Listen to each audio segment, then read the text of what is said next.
Mrs. Thatcher, you just asked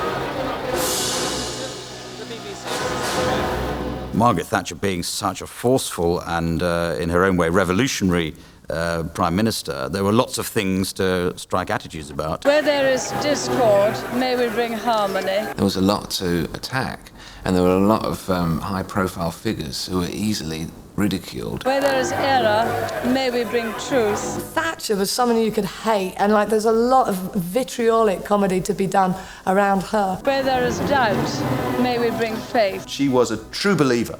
I felt what she believed was divisive and at times despicable, but nonetheless she really believed it, and it was a decade when the whole nature of our society changed. And where there is despair, may we bring hope.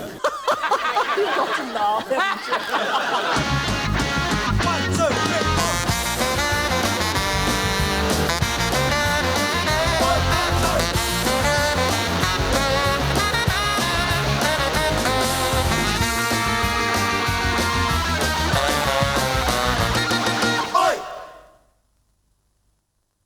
Ask anyone to name the most dominant figure of the 1980s and you'll always get the same reply. Dave Lee Travis, with his catchphrase, "This hairy cornflake is not for turning." But second to DLT, unquestionably, was Mrs. T, Margaret Thatcher, the Iron Lady, whose revolutionary right-wing politics polarised the country. All that stood in her way, the miners, General Galtieri, rational thought, were ruthlessly destroyed. For instance, thanks to Mrs. Thatch, this building behind me, once the home of Red Ken Livingstone's GLC, has been converted into an aquarium. If only it had been in his day, he could have brought his newt with him to work each morning. Maggie famously said that there was no alternative, but there was. Alternative comedy. Nearly every stand-up worth their salt took on Thatcher and her American sidekick Ronald Reagan to produce a decade of high political satire. And did she care? Did she? Why does Mrs. Thatcher always wear barbed wire underwear?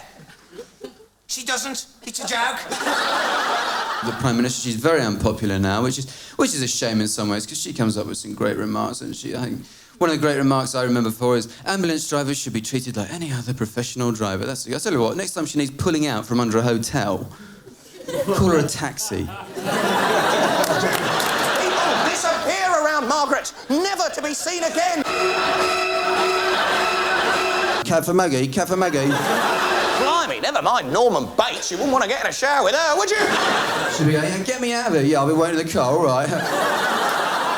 When you've got such a complete monster, it's fantastically easy to be a group against her. If there was a Thatcher there, then we would fight that. If there wasn't a Thatcher there, we'd fight something else, or we'd fight each other. One of the weird things about the left is their obsession with slogans, writing slogans on walls, slogans like jobs, not bombs, as if Mrs. Thatcher's going to be walking up Wigan High Street.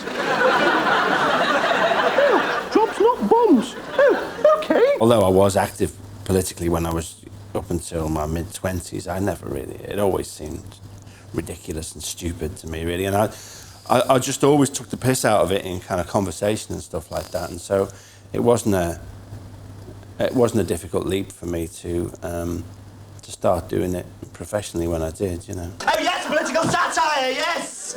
This is what we've come from Islington for, yes! All the decent comics, the left-wing ones from the Comedy Store, formed a group called Alternative Cabaret. Tony Allen was really the leading light. He was the one who did all the work and got it all together. There's some minority groups that I loathe, like the Metropolitan Police Force. It was me, Tony, Andy Delator, Jim Barclay, Pauline Melville. Don't ask me why we need a bomb to destroy schools, hospitals and factories. We should just take our government out and drop it on people. They were all lefties, where I was an anarchist. I mean, I was part of a political movement that were doing it. You can always tell the drug squad on Portobello Road on a Saturday afternoon. They're the only people in plain clothes, I met up with Alexei, and he liked the idea I was working class, which that was his politics. I'm very much involved in politics, quite left-wing. I'm something of an anarchist. There, told you so. Comedians, even if they're left-wing, are not team players. They're such screaming individualists. I can remember one night me doing particularly badly and Tony coming to me and going, "Man, that was the worst gig I've ever seen you do." And it was like he was so pleased. He was so pleased, you know. Hi, man. Where can a cat score some reefers? I'm totally utopian. I'm totally unreconstructed. We were squatting. It was a lifestyle thing and still is for me. I want to move on to a lighter topic. Northern Ireland. I remember the first night Andy Deayton came down and he did this routine about Northern Ireland, which was... And the audience were going mad. Yelling and shouting at him, get off and that. And I just sort of left him on, really. Because, you know, well, it's more interesting. Can you imagine, you see, if they'd only admit that there has been this war going on in Northern Ireland for the last 10 years, look at the film they could have made, right? I think it just caught people's eye, because I don't think any stand-up comics before had actually tried to construct a whole kind of 5-8 minute comic routine about something so apparently serious. Scene 1. A battleship cruises down the Falls Road. I was invited to Northern Ireland to do a stand-up routine at 2 or 3 of the Republican clubs in Belfast, because somebody from Northern Ireland had seen me at the Comedy Store. Over at Long Kesh, looking for a 15-foot fence to jump over Steve McQueen on his motorbike. And found it extraordinary that an English comic, a British comic, could be doing comedy about Northern Ireland, which was more or less pro-Republican or anti-British interventionist. Paddy's being damned quiet tonight, number 1. But number 1 doesn't hear. He's dead. He's been dead for a week, but he doesn't fall over. He's British. One night at the Comedy Store, I made a particularly tasteless remark about Airey Neave, who'd been recently assassinated by the INLA. And it wasn't particularly funny, but it was on the moment. Andy said the most terrible, tasteless, shocking to me jokes. Airey Neave, he could escape from Colditz, but he couldn't get out of the House of Commons car park. You go...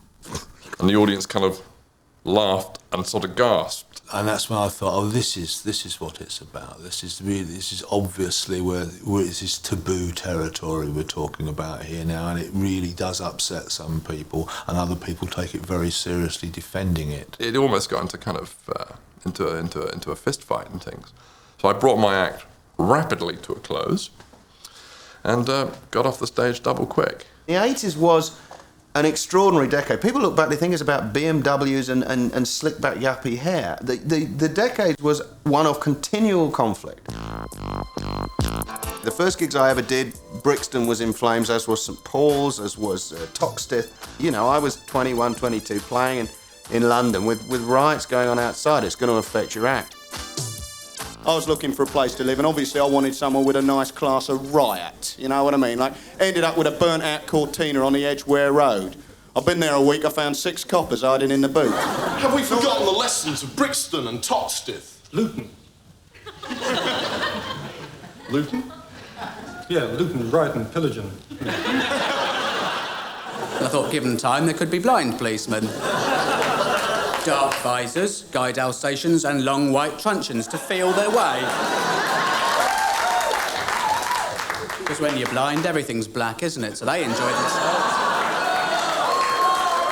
We weren't just reacting to the government, we were reflecting and commenting on things that were going on. There were riots, there were more riots, and there were more riots, and there was war.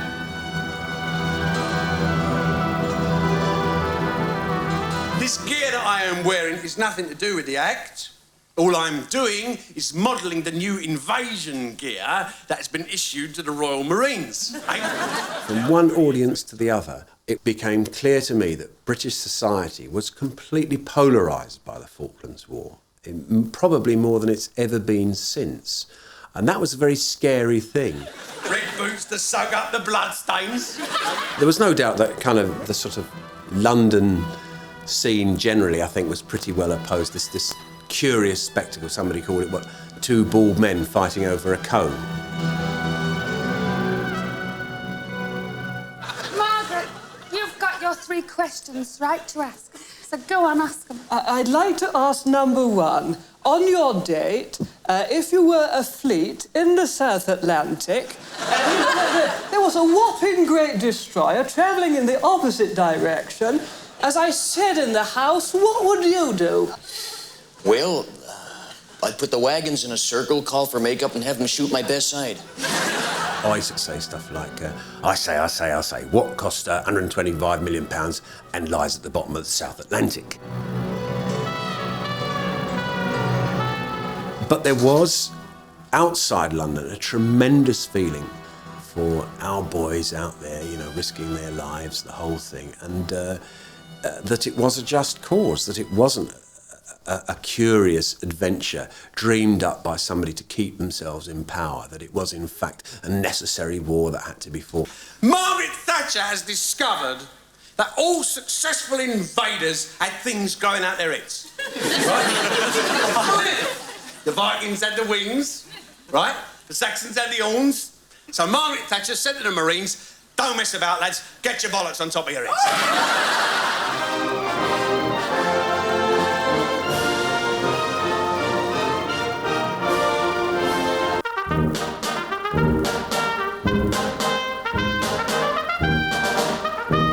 So Reagan, huh? Looks like he's up Feces Creek without a paddle.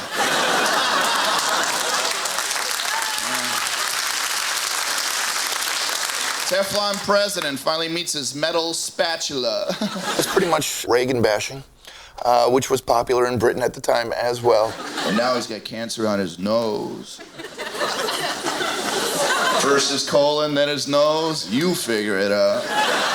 Sometimes I have a problem. I go over there and I'll take out my country and the audience will laugh a little too hard. He took a bullet.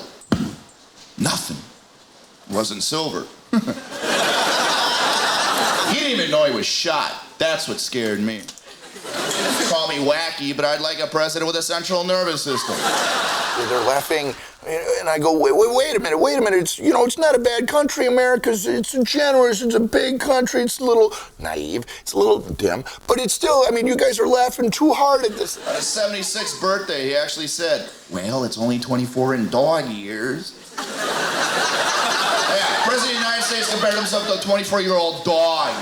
Reagan was an absentee landlord for 8 years. Maybe so, Ron, but every 24-year-old dog I've ever seen has been blind and drooling and lame. The term put to sleep have any meaning here. I'm not afraid he's gonna push the button. I'm worried he's gonna nod out and fall on it. Want to come home to a real coal fire? Why not buy a mine? Available now from all good government surplus stores. Cheap, big and reliable, and set in the once beautiful countryside of misty Scotland, dreamy Kent, and how green was my valley, South Wales. It was extremely confrontational and aggressive government, a chronic recession, and certainly during the miners' strike, all of this was polarised in the extreme.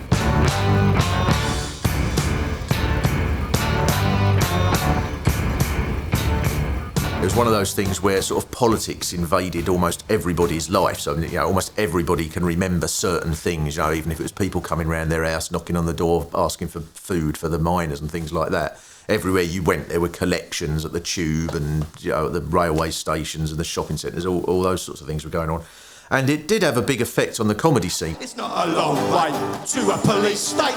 It's not a long way to go.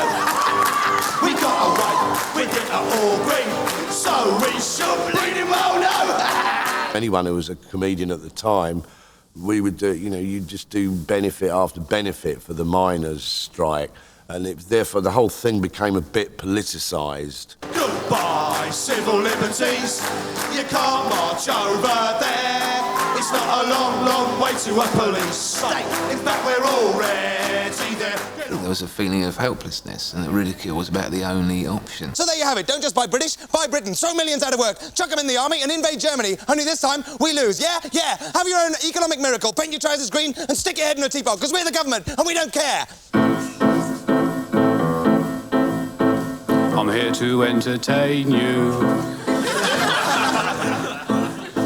with songs about depression. Mrs. Thatcher, she's doing a good job, right? She's doing a difficult job, she's doing it well. What's she doing? She's doing big jobs, right? Exactly. I'm here to entertain you. Unemployed, in the void, they avoid. I'm annoyed with Sigmund Freud, Chrissy Lloyd and Roy Dotrice, whoever the hell they are, I don't know. I'm here to entertain you. And I went into a burger place on the way down here, but I had to obviously leave the cruise missile outside, because if I'd have taken it in, it would have been competing with the hamburgers as to which was the biggest health risk. And when I came out, it was gone. There was just 18 empty factories there, a couple of empty hospitals, and a note saying, "It's a fair swap, yours Maggie." The world is run by madmen. They want to hurt and maim you. And while we're on the subject, I'm here to entertain you.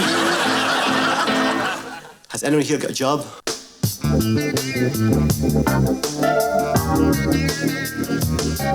You remember jobs? We used to be big in the 60s. I could be the driver in articulated lorry. I could be a... When I left school, I went to the careers officer, and it wasn't because I wanted a job, you know, because they eradicated unemployment round our way. Mind you, they raised the school leaving age to 69. I grew up in the 30s with an unemployed father. He didn't riot. He got on his bike and looked for work, and he kept looking till he found it. There's 17,000 of us signing on in Hackney, and we all sign Monday mornings, box C, 10:30. In those days, I was obviously declaring all my income and every penny of it to the Inland Revenue. Obviously, I was never performing and signing on actually at the same time, clearly, obviously not. But in different periods of time, I had remembered signing on the dub. I thought everyone's in a really bad mood. Keep it light, I'll crack a little joke, right? Leaned forward to the counter clerk, gave him my UB40 and said, "I have to get back to Bahrain tonight."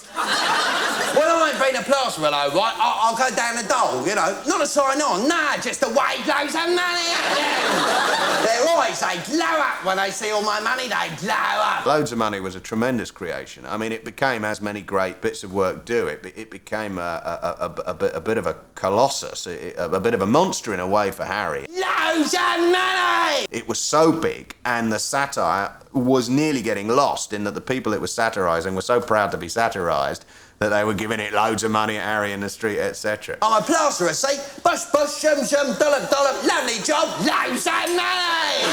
Oh, mate, how much you earn a year? Is that all? I'm on that in a bleeding day, mate! Loads of money! The most extraordinary thing was that Saturday Live, Friday Night Live were shows that really didn't get a great deal of coverage in the press, and yet somehow, very quickly, loads of money, both in terms of the catchphrase being used all over the place, loads of funny, loads of sunny, loads of bunny, or whatever, that started to appear, and people started to do impersonations of Harry doing it. I'll go down the betting shop, I'll put the whole lot on horse. Horse comes in last, I put bleeding more on. Horse comes in last again, I put bleeding more on. Horse is dead, I put bleeding more on. What Harry was very, very good at, particularly then, was just coming out and doing this explosive burst for about 3 minutes and going off, so you were completely rocked back in your seat. I'll go down the butcher, I say, oi mate, I want £1,000 on that piece of meat to win the derby. No, second thoughts, put some bleeding more on. That's what the old butcher calls me, bleeding more on.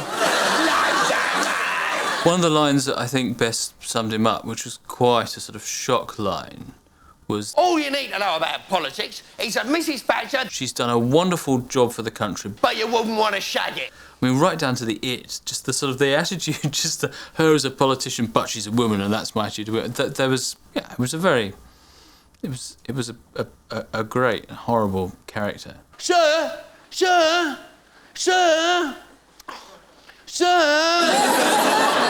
how come you don't earn much money being a teacher? Wanker! It was shocking how that touched a nerve, and everybody knew the joke instantly. Within 2 minutes of the first loads of money, the whole country knew the joke. Whether they thought it was satire or a celebration of a lifestyle, everybody got it. Margaret Thatcher said that a lot of people are going to be better off under the poll tax, and in my case it is actually true, because I always used to pay the rates. I'm not paying the bloody poll tax.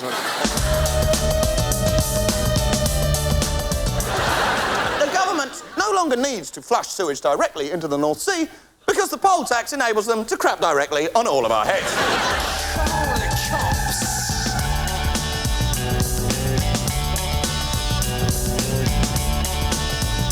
We got the poll tax in Scotland 1 year earlier than England, and I thought that was a terrible disgrace. And so when I got the poll tax form, you know that section of the form where you had to fill in, where you had to define your relationship to the other persons in the household. So I was so angry I put going through a bad patch. I know, I'll kill Margaret Thatcher. Now, I know you're sitting there and you're thinking, but Lex, Assassination is merely a nihilistic act which strikes at one representative of bourgeois state. There's nothing to advance the dictatorship of the proletariat. Well, it's worth trying it, eh? Give it a whirl. Well, Margaret Thatcher she was something of a gift to comedians. So first of all, I tried to kill her quite subtly, and what I did was, I got a bottle of bleach and I sent it to her through the post, but I crossed off the warning about not drinking it. She was too clever for me. Quick as a flash, she wrote the warning back on. She was so strident, so out there and right-wing, so apparently an enemy to everything we stood for. One of the things, of course, that is really frightening is they're saying that now it looks like Margaret Thatcher might resign, but then they're saying that there's going to be two candidates against her, one from the left and one from the right. I thought, from the right? What are they going to do, dig Hess up? I remember the day when she finally, her demise.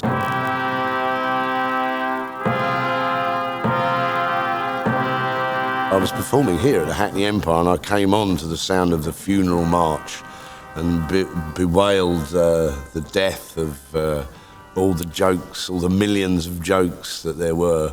And then I ripped my shirt off to reveal a "Thank fuck she's gone" T-shirt and started a big party. It was fantastic. Francis Bacon said, knowledge is power. Well, if knowledge is power, George Bush is a 2-watt light bulb. I mean, a man so stupid he has to sit face down in an armchair because he hasn't mastered reverse yet. The Allies are employing carpet bombing. So that's Allied carpet bombing. Hundreds of Iraqi missile sites must go.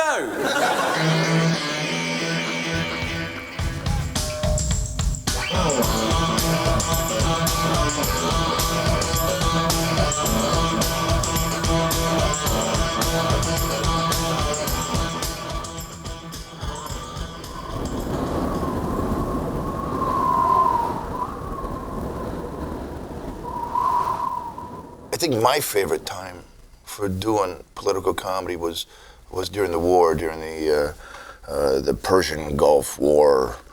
Showdown in the Gulf. Boom, boom, boom, boom, boom. We sold arms to Iran, gave military intelligence to both Iran and Iraq. Now, how did that work? Here, put this gun in your pocket. He's got a gun in his pocket.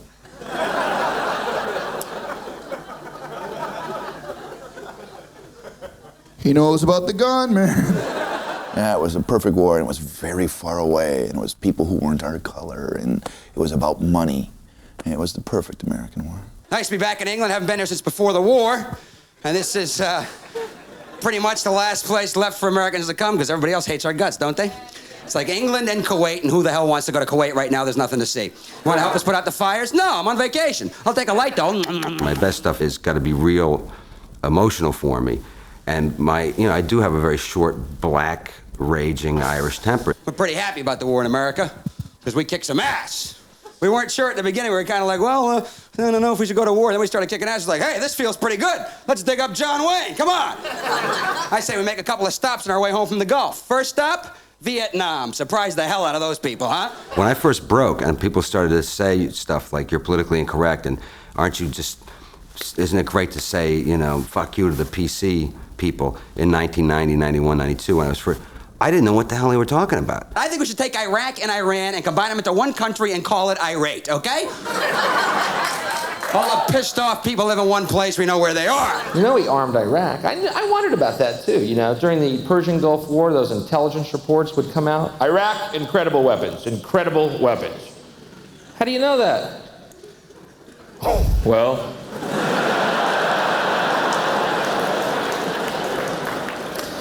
we looked at the receipt. But as soon as that check clears, we're going in.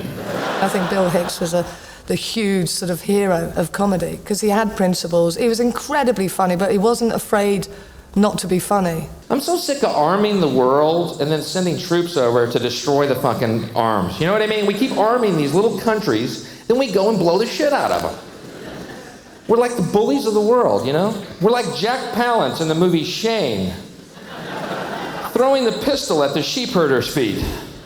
Pick it up. Bill was a master at sort of carving out a whole 2-hour show where you laughed and you laughed, but he said so much of his own political sort of ideology, and it's so interesting. Bush, trying to buy votes towards the end of the election, he goes around, you know, selling weapons to everyone, getting that military-industrial complex vote happening for him. Sold 160 fighter jets to Korea, then 240 tanks to Kuwait, and then goes around making speeches why he should be commander-in-chief because we still live in a dangerous world. Thanks to you, you fucker! So he wasn't just a comedian, he was sort of he was a groundbreaker. People ask me where I stood politically, you know. It's not that I disagree with Bush's economic policy or his foreign policy. It's that I believed he was a child of Satan here to destroy the planet Earth. Yeah, I'm a little to the left there, I was. Of course some comics will influence people if they're any good, and if their routines are about ideas as opposed to kind of surreal riffs, which is another style and wonderful sort of comedy I like to watch but can't do. But if there's ideas and thoughts in the routines, then they may provoke thought. Who knows? Somebody's mind might be changed. No good. It's no good me having a go at Mrs. Thatcher, because she keeps her word. That's one thing I appreciate. She never breaks a word. Last general election, she promised she wouldn't touch the National Health Service. She kept her word. When she had a hand operation done, she did it in a private hospital. I respect that. But if the comedian sets out to change that person's mind or to influence them, then they're dead. They're going to be boring and they're going to be patronising. They're going to be just like any other bore in the pub. You remember her hand? Oh, she had a sore hand. The tendons on the hand were constricting, pulling in the fingers to form a claw. And the doctors tried to reverse this. They tried to undo it. You cannot undo what God has done. First the claw, then the horns, then the forked tail. It did nothing at all. I mean, you know, having comedy clubs all over the place criticising the government made absolutely no impact upon political events. Does anybody here vote Conservative at all? Oh. No, we don't normally get you on the alternative circuit, I must admit. If you're an entertainer and you have some political views, then I suppose you want to try and express them in some way. But of course, in the end, I don't think that the electorate are that bothered what comedians think. True, alternative comedy couldn't get rid of Mrs. Thatcher, but it did signal the end of shows reliant on jokes about mother-in-laws, ugly wives, and women in low-cut blouses being ogled by dirty old men. Unless, of course, they were written by Dennis Potter. At last, we were no longer laughing at women, but with them. At the start of the 80s, practically the only female comedian on TV was Dame Edna Everage, and she only got a chance because of her looks. By the end of the decade, as we shall see next week, women comedians were on top. Success was in their sights, and they were literally gagging for it. Jennifer, that is facial rape. I cannot believe this sort of pornography is going on in my own home. So exactly where is it we're going, Candy? We are going to a very private club where a lot of high-class gentlemen will ask you to dance. So remember what I taught you. Come here, babe.